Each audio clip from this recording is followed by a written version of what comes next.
Il pensait prier un dieu, mais il parlait à une bombe.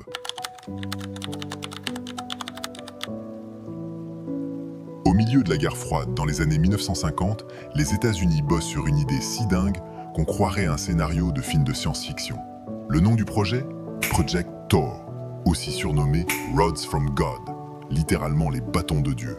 L'idée, c'était de balancer des tiges de tungstène depuis l'espace. Pas de moteur, pas d'explosifs, juste la gravité et une masse monstrueuse. Ces barres de métal, larguées d'un satellite en orbite, devaient tomber à plus de 10 000 km/h, avec une puissance équivalente à une bombe nucléaire, sans radiation, sans trace. Juste l'impact pur. Imagine, une tige de métal, de la taille d'un poteau électrique, qui tombe du ciel et explose une montagne comme si Zeus lui-même avait lancé sa foudre. Et ce n'est pas une légende, c'est un projet réel, étudié par l'armée américaine. Trop cher à l'époque, trop complexe. Mais pas abandonné. Le tungstène est utilisé parce qu'il est très dense et peut supporter des températures extrêmes.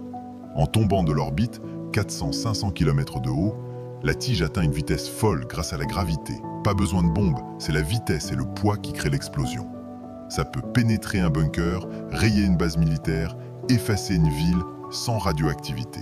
On n'invente pas toujours des armes pour s'en servir, mais on les invente au cas où.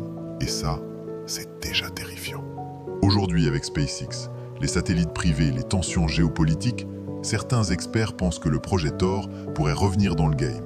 Pas besoin de missiles, juste un clic, et le ciel s'écrase sur toi.